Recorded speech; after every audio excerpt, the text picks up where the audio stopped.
ఓం సదాశివసమారంభాం వ్యాసశంకరమధ్యమాం అస్మదాచార్యపర్యంతాం వందే గురుపరంపరాం.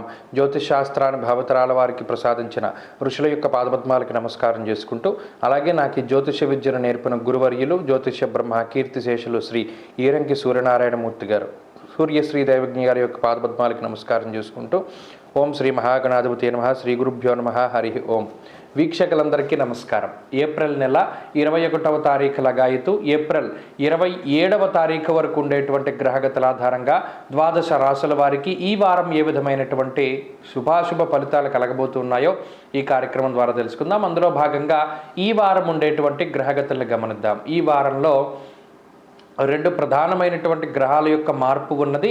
మేషరాశి యందు రవి గురుల యొక్క సంచారం కొనసాగుతూ ఉండగా ఈ నెల 25వ తారీఖున శుక్రుని యొక్క సంచారం మేషరాశిలోకి వస్తూ ఉన్నది. అలాగే కుజశనుల యొక్క కలయిక పూర్తి అయ్యి కుజరాహువుల యొక్క కలయిక ప్రారంభం కాబోతూ ఉన్నది.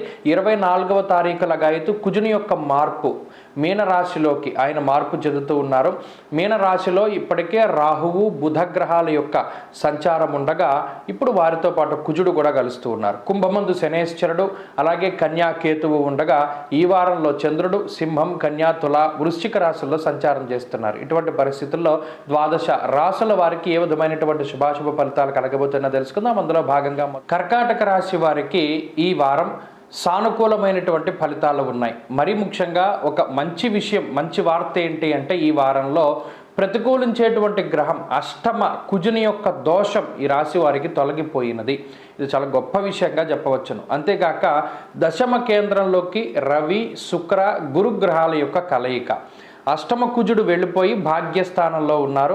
దానివల్ల చాలా గొప్ప రిలీఫ్ ఈ రాశి వారికి వస్తుంది.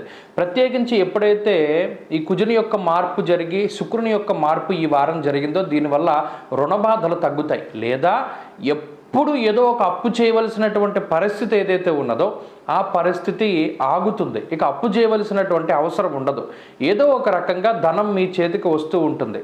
మీ గతంలో రావాల్సినటువంటి డబ్బో లేదా మీ వంశపారంపర్యంగా మీకు రావాల్సినటువంటి ధనమో ఆస్తో ఇల్లో పొలమో ఏదో ఒకటి మొత్తం మీద అది మీకు లభ్యమవుతూ ఉండడం, లేదా భార్యా మూలకంగా లేదా జీవిత భాగస్వామి మూలకంగా మీకు ధనము ద్రవ్యము ఇటువంటివి లభ్యమవుతూ ఉండడం లాంటి విషయాలలో ఈ వారం కొంత సానుకూలమైనటువంటి పరిస్థితులు ఉన్నాయి.